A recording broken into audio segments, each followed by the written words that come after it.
I think you guys in the same group with us, Indonesia, right?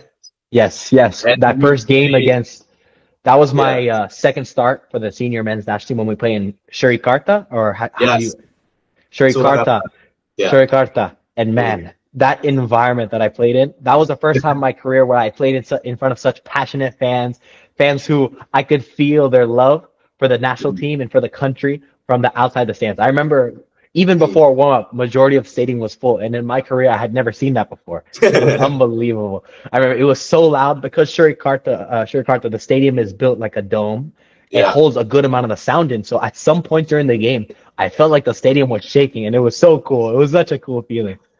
Coming from the U.S., where sometimes in the third division or second division, you'd get bigger crowds where it's 6, 7,000, 5,000. But Mm. I believe that game had 18, 19,000. So again, not a huge amount difference, but the fans were just unreal. Just the amount of noise they were making, every single play that was a close shot or goal. And again, it felt like the stadium was vibrating every single play. It was a very cool experience. Oh, did you get nervous before you entered the pitch? No. A little bit, but I keep trying to remind myself that a lot of people would love to be in your spot. So appreciate the moment as much as you can. Just go out there and try and have fun. Because, of course, representing your country against another national team who is very strong is going to Mm. bring a lot of pressure. But then I always try and remind myself pressure is a good thing. Pressure is a privilege because I'm sure a lot of people around the world would love to be in your position. They would love to be in your seat right now.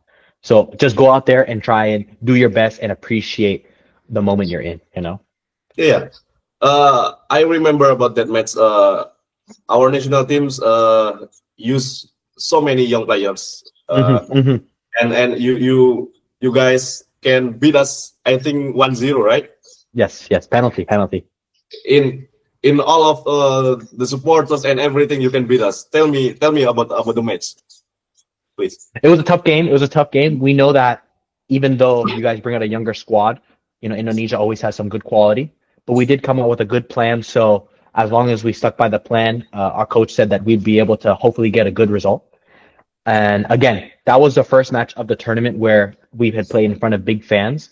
And we had to just go out there and say we have to believe and trust in the coach's plans. And I think we did that well. We got caught a couple times in the first half where there was a couple good sequences, a lot of good passes that Indonesia put together, got in behind, and we almost conceded.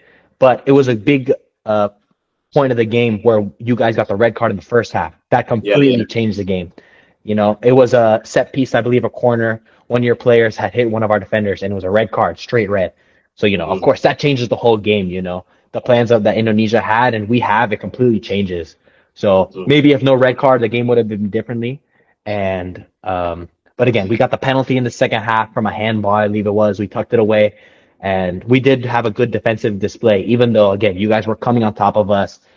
And we did get a couple counterattacks that maybe we could have taken more advantage of, but it was very much like after we scored, you could feel that you guys are on top of us. Yeah, I can remember. I think I cannot count how many throw-ins that we Hmm. throw Yeah, yeah, to your exactly. defense from Exactly. At halftime, the our player. conversation with our coach is like, hey, be prepared. Whatever you do, throw in. We cannot concede on set piece. Make sure that there's one guy standing in front of the thrower and make sure Mm. everybody in the box, make sure not a single Indonesian player headed the ball. And again, every single time they throw it, you would know because the whole stadium is, you know? So you guys studied about the throw-in before our throw-in, especially number 12, Pratama Yeah, Arhan. even with imagine even now with the U23s, we concede like that. They're our own goal. Again, throw-ins. And that's something that we actually try and bring into our national team with a couple of our guys, where we realize that they have a good throw. So we said, Mm. hey, similar to them, let's take this and use it to our advantage. And that's how we ended up scoring that one goal against Vietnam in the semifinals. Throw in, bounce around a little bit, and second ball we score. So we knew that Mm. we saw them use it, and why not? Like, hey, we can try and use it as well, almost.